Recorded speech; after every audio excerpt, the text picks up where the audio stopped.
வணக்கம். திசைகளின் 5 மணி செய்திகள். எதிர்க்கட்சியின் அரசியல் சித்து விளையாட்டு இனி எடுபடாது.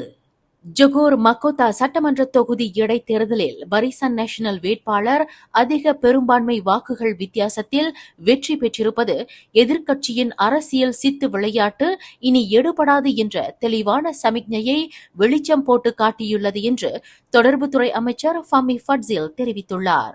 இதுநாள் வரையில் வாக்காளர்கள் மனங்களில் விஷ வித்தை விதைத்து வந்த எதிர்க்கட்சியின் விஷப்பல் மக்கோத்தா இடைத்தேர்தல் முடிவின் மூலம் பிடுங்கப்பட்டுள்ளது என்று ஃபமி ஃபட்சில் குறிப்பிட்டார். 3R என்றழைக்கப்படும் சமயம், இனம், அரச பரிபாலனம் ஆகிய விவகாரங்களின் மூலம் ஒற்றுமை அரசாங்கத்தின் தலைமையின் கீழ் ஒற்றுமையையும் ஒருமைப்பாட்டையும் சீர்குலைக்க முடியும் என்ற அவர்களின் கனவு இனி பலிக்காது என்று அரசாங்க பேச்சாளரான ஃபமி ஃபட்சில் தெரிவித்தார். இனியாவது நாட்டிற்கு ஆக்ககரமான பங்களிப்பை வழங்கக்கூடிய முயற்சியில் எதிர்க்கட்சியினர் தீவிர கவனம் செலுத்த வேண்டும் என்று ஃபமி ஃபட்சில் வலியுறுத்தினார். ஒன்பஸ்தாரி நெட் தொடர்புடைய புலன் விசாரணையில் மலேசிய ஊழல் தடுப்பு ஆணையமான SPRM முன்னாள் கல்வி அமைச்சர் டாக்டர் மஸ்லி மாலேக்குடன் சந்திப்பு நடத்தியுள்ளது.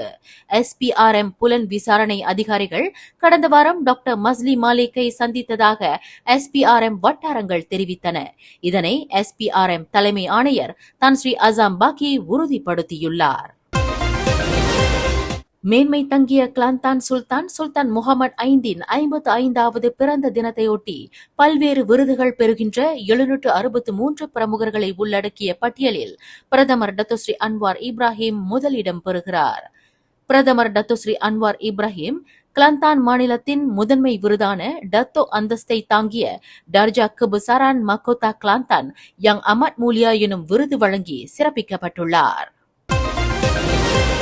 கிடாஹ் படாங் தெராப்பை சேர்ந்த அம்மாவும் மகனும் கிடாவில் பெருக்கெடுத்த வெள்ளத்தில் மூழ்கி இறந்தனர். தாயாரான சல்மா மட் ஜயீன் மற்றும் அவரது மகன் முகமது ரோஸ்மான் ரோஹாடி உடல்கள் வெள்ள நீருக்கு அடியில் உள்ள பனை மரத்தின் ஓலைகளில் சிக்கிய நிலையில் காணப்பட்டனர். மேலும் இன்று அவர்கள் ஒன்றாக அடக்கம் செய்யப்படுவார்கள் என்று அவர்களின் உறவினர் தெரிவித்தார். புகிட் மர்தாஜாமை சேர்ந்த ஆடவர் தனது நாய் அவரது கார் பூத்தில் கட்டியிருப்பதை அறியாமல் அவர் வாகனத்தை வேகமாக செலுத்தியதால் அந்நாய்க்கு பலத்த காயம் ஏற்பட்டது. அக்காரின் உரிமையாளரிடம் கேட்கையில் அவர் அந்நாயை தனது மனைவியின் மைத்துனர் அவரது கார் பூட்டில் கட்டியதாக போலீசாரிடம் தெரிவித்தார்.